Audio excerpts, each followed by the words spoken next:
Dedeoğlu. And when the world is changing, of course, the media cannot remain the same. And I appreciate all the efforts to renew uh, uh, efforts of the media outlets to renew themselves. And of course, we have so many new mediums. One thing is called social media, and anyone who has a connection to internet has access to this brand new medium, social media. From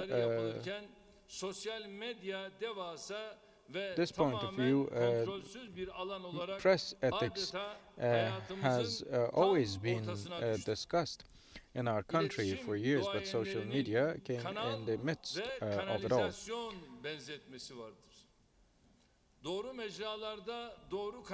In the right mediums, the accurate pieces of information become invaluable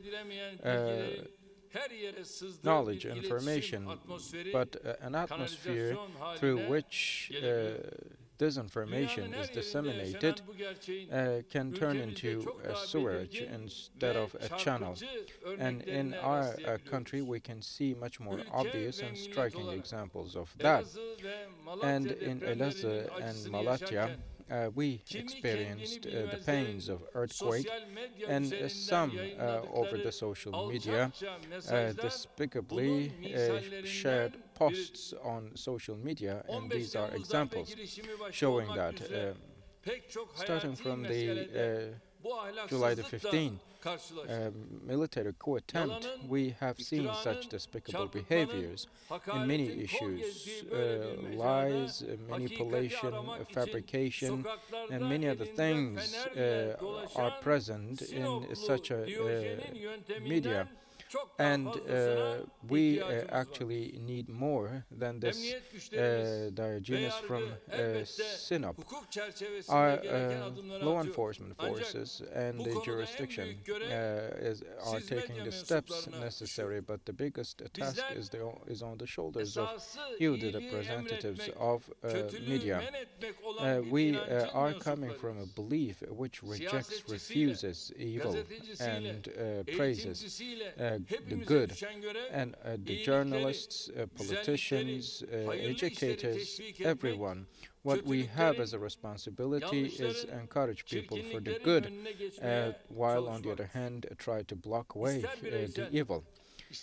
On an individual basis or on an institutional basis, those who are engaged in good activities are going to be supported with all the means at hand. But there are also those who are against the unity, fraternity, togetherness of our nation, and during such periods when we need those unison, that unison, that those who would like to articulate the evil inside them.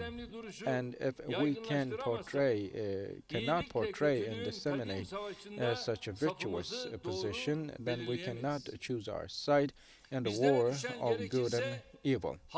What's on our shoulder is, if necessary, to die like Habil, but of course will not be like the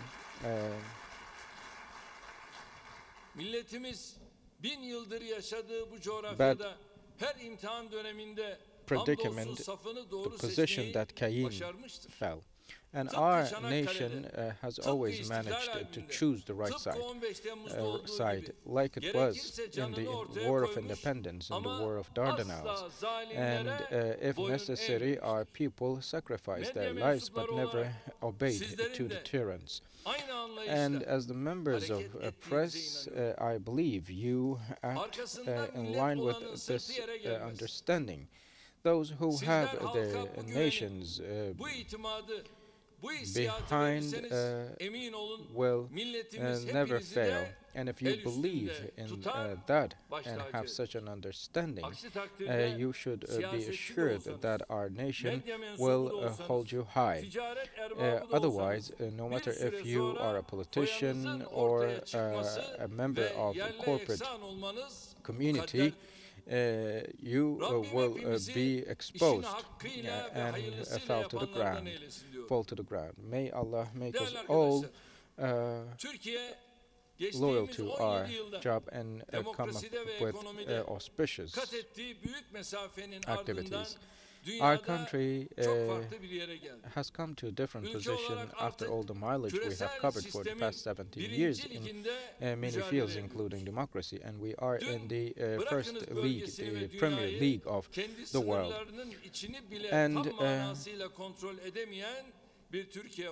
in the past, we had a country, let alone controlling the neighboring geographies, it wasn't even able to control what was going on domestically.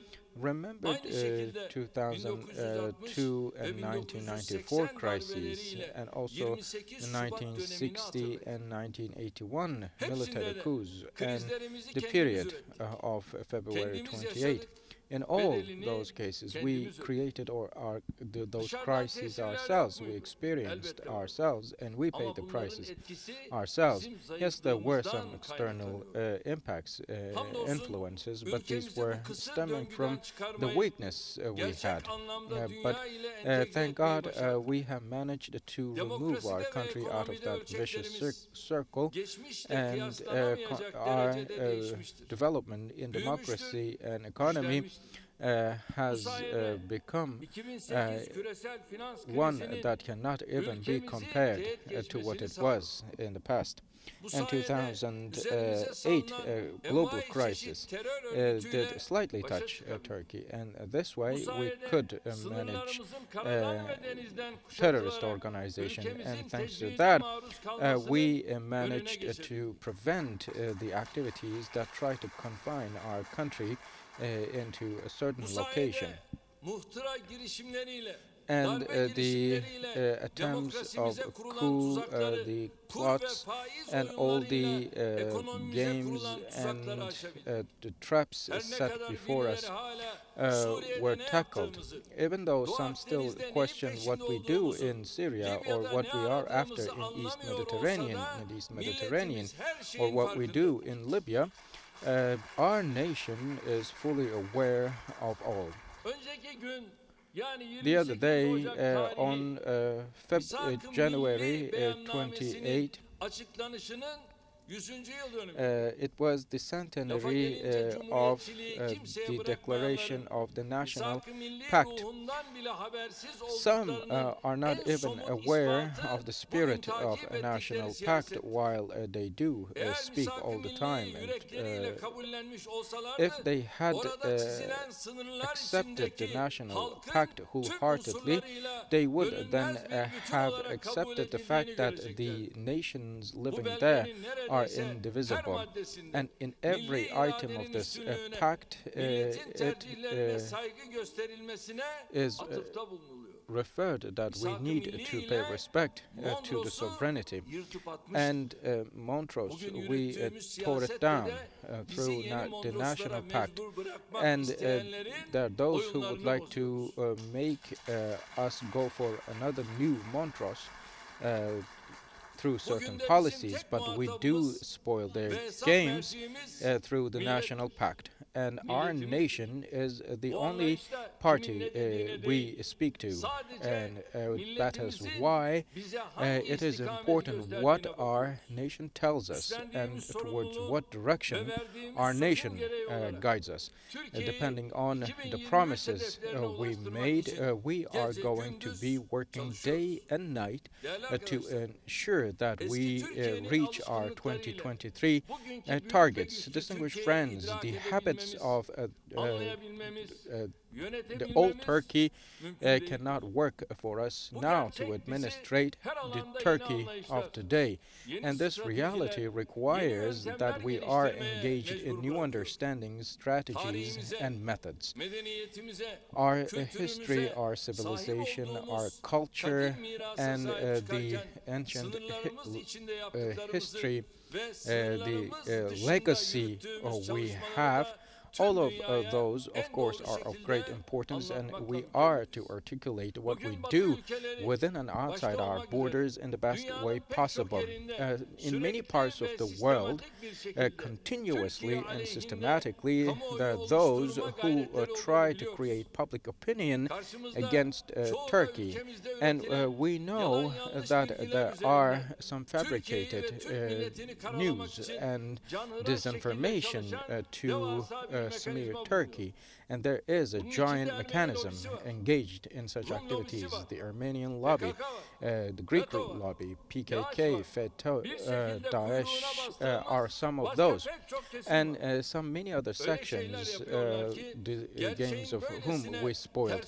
They're engaged in such activities, and we are only being stunned against their activities to veil the truth.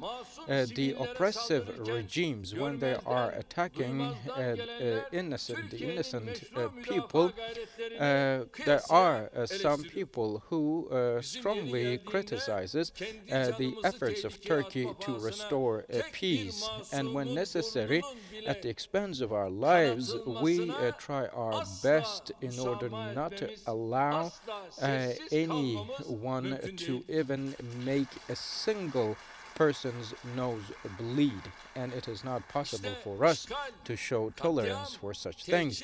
Occupation, massacres, or many other things are the issues these people make claims about, and they do turn a blind eye to those who kill children and women recklessly. And on the screens we watch, you see the women in Palestine.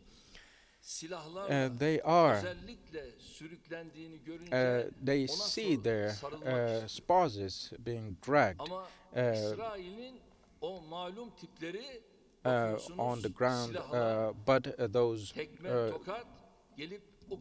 people from Israel, you see, do attack these women, do kick and slap them. And what happened to their respect to women, to women's rights? When necessary, when they deem necessary, some do act tolerant, but then why those people keep silent in the face of the behavior, such attitudes adopted by Israel? And now they're talking about the deal of the century. What deal or agreement is that?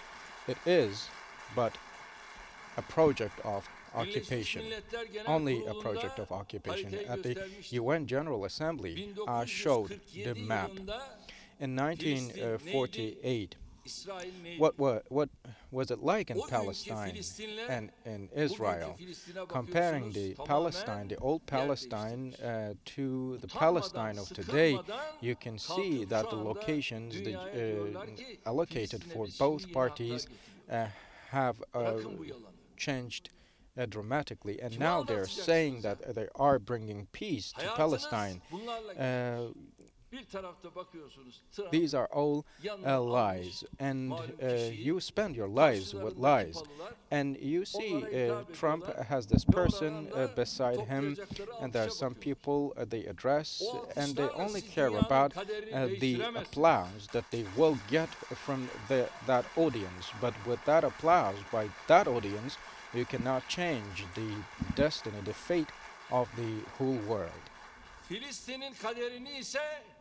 And you can never change the destiny of Palestine. In Palestine, in Jerusalem, I always say, reiterate, and I will reiterate once again, Jerusalem is the red line for us.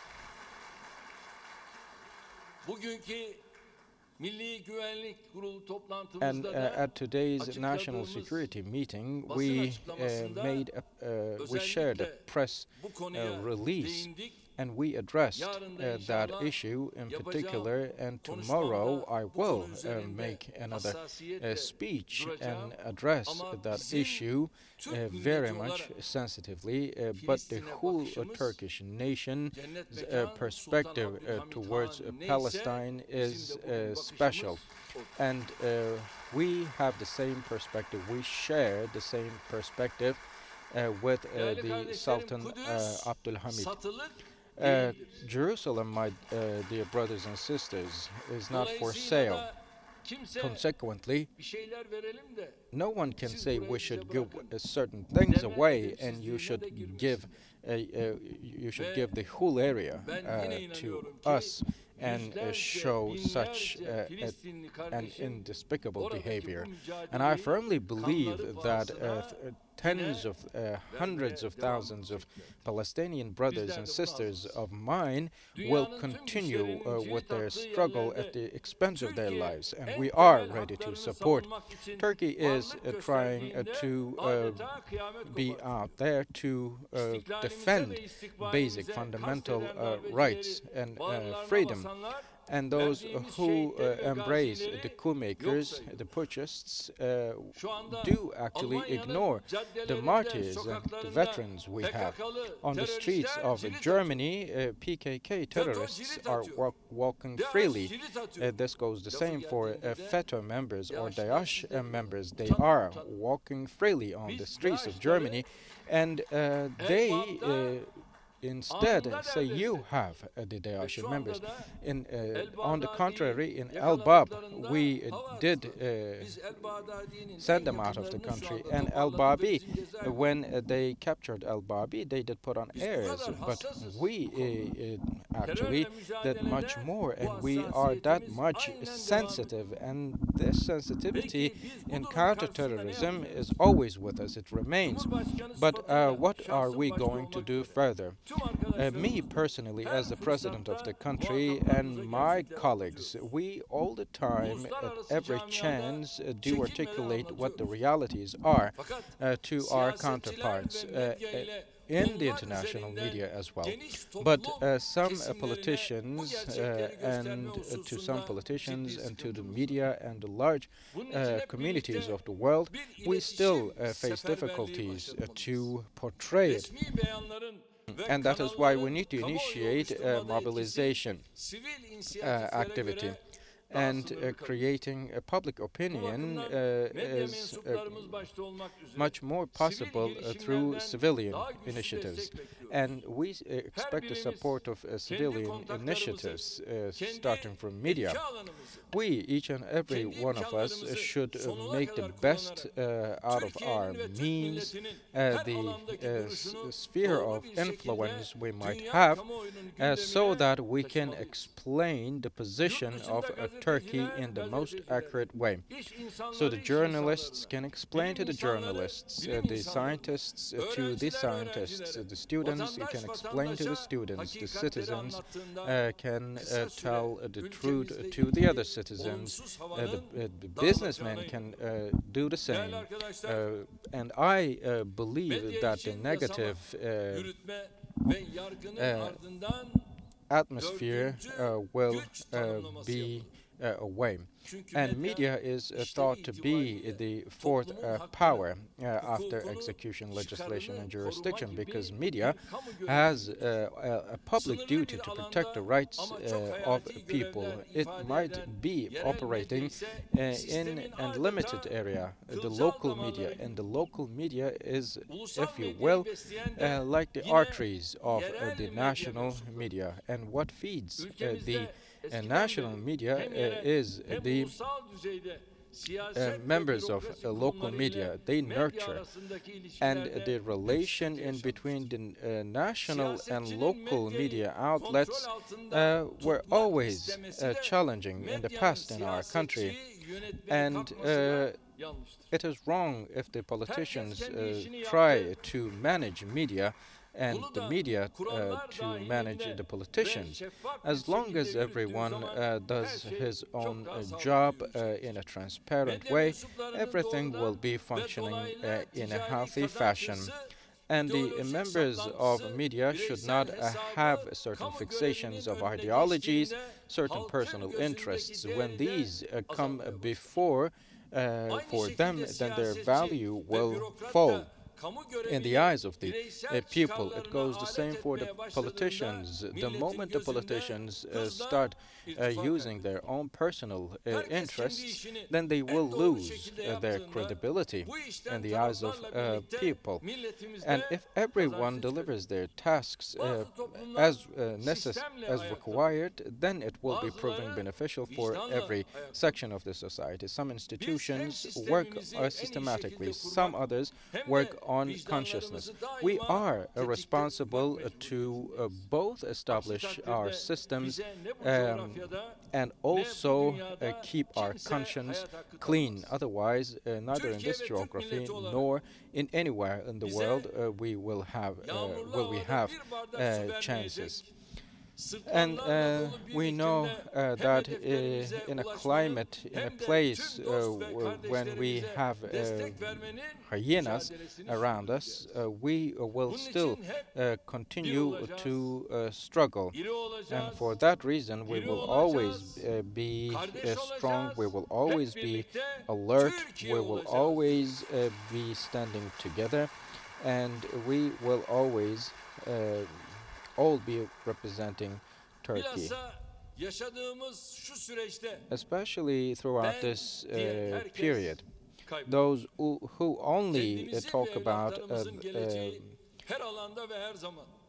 themselves only will lose. That is why we shall not say I, but we. And we need to say that we act together. The generations before us that shouldered the load of the previous generations, and we also suffered the difficulties that were transferred to us over from the predecessors. But we are determined to leave a strong Turkey behind for the next generations. And I would like to congratulate you for your great work in your area, and I kindly invite you to deliver further support. And I would like to once again congratulate all the members of media and press for the great work and contributions, and I once again would like to extend my love and respect to each and every one of you. Sayın Cumhurbaşkanımıza Thanks. kitaplarından dolayı çok teşekkür ediyoruz. Ama Zadi devletlerini bir süre daha sahnede ağırlayacağız. Çünkü ödül törenimizin takdim sırası geldi. Efendim, yılın yerel televizyonları Şanlıurfa, Kanal Urfa, İbrahim Toru. Eskişehir, Kanal 26, Yaşar Arabacı. Erzurum, Kardelen TV, Soner İstanbullu. Buyurun. Efendim, Şanlıurfa, Kanal Urfa, Güneydoğu Anadolu bölgesinde 3 dilde yayın yapan Kanal Urfa, bu bölgedeki tüm gelişmeleri ekranlarına taşımayı başaran ve sürekli kendini yenilerek izleyicilere kaliteli yayınlar sunmaktadır. Kanal Urfa televizyonunu tebrik ediyoruz. Eskişehir, Kanal 26, uzun yıllardır Eskişehir'de istikrarlı